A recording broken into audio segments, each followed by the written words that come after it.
Welcome. Movie lovers, this is the film you've been waiting for. If you want a comedy about one of your favorite actors playing the role of himself in a movie, you would want Nick Cage. No matter what the movie would be, Nicolas Cage was somebody who you didn't care what the character's name was in the film. You saw Nick Cage. That's all you saw. That's all you remember is Cage. Greatest thing he ever did. Nicholas Coppola, greatest thing he ever did was go by the name Cage and not the Coppola name and made it off of his own, like, no, I don't want to be, even though Coppola would get me all the auditions in the world, I need to be recognized for who I am. And I won't get that being attached in this situation the way it is now. Now, this is a fan friendly type of film that comes around once every blue moon. Um, if anybody said anything about some of the movies that Nicolas Cage has done over the years or the roles he selected, this is about him that is just an absolute classic.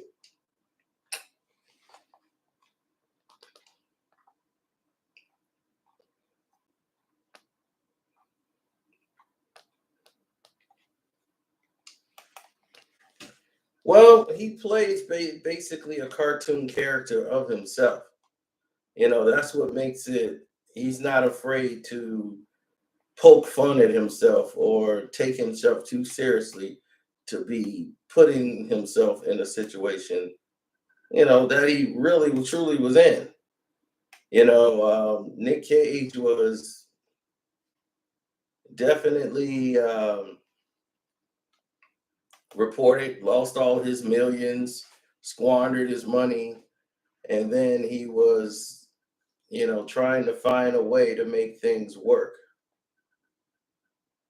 Kept trying to find a way to make it work.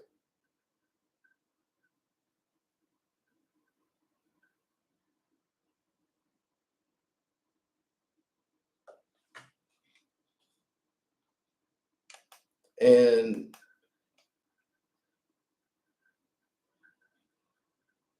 while everything is going in the direction that it was going,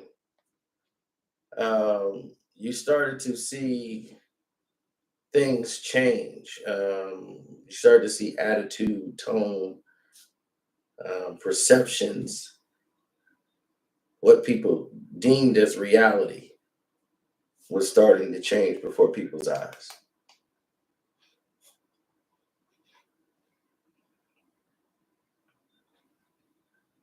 In other words, let's get to it. Nicolas Cage decided that it would be in his infinite wisdom to play his own character disguising himself.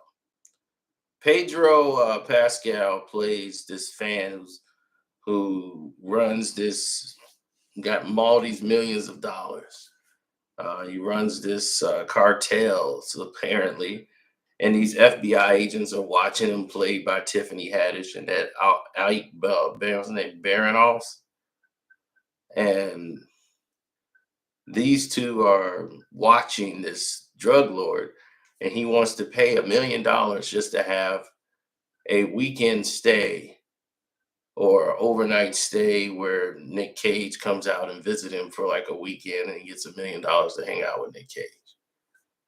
So in the midst of this, these detectives realize, like, man, why is Nick Cage here? We don't know, but they get a way to talk to Nick Cage by himself to convince him to take on the role of a lifetime and help them find out in this investigation, because they think Pedro Pascal's character has kidnapped this girl and have her somewhere on the compound, and they want to find her.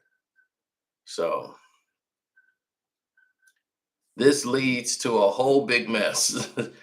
Because in real life, Cage's life is a mess, and this one thing could save him.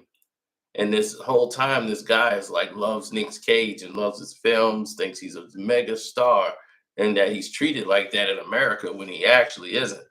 So it was quite interesting.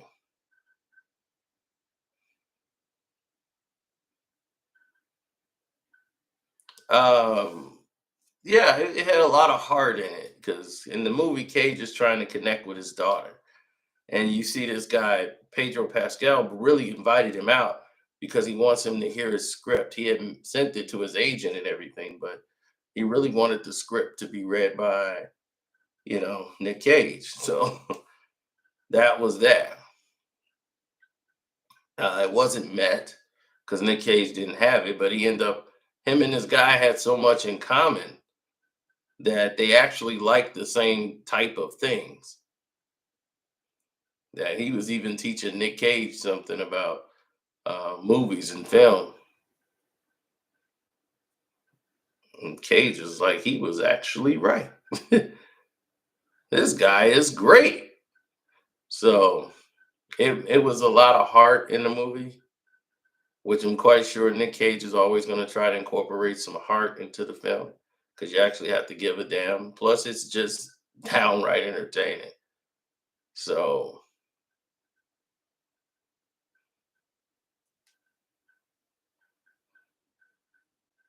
needless to say,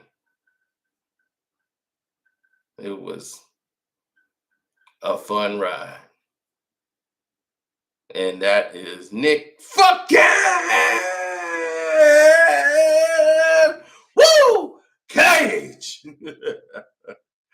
Yeah, that was one of the most interesting parts of the film.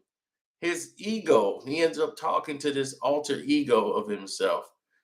Whenever he's down on himself or whatever, his alter ego comes out and he ends up having a conversation with the younger, cooler version of himself. This is how he sees himself.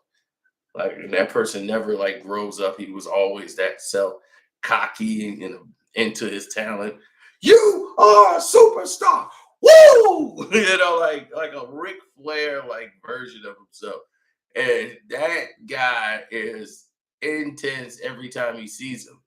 He's never believing no, you're not an actor. You are a superstar. You are a massive talent. So that guy is like the ego that keeps him driven. Like, maybe this guy know what he's talking about. So yeah, definitely a great watch, great entertainment. It delivers. I give it 3 stars out of 4. Definitely check it out. Nick Cage, like he said, I never left. And I'm out.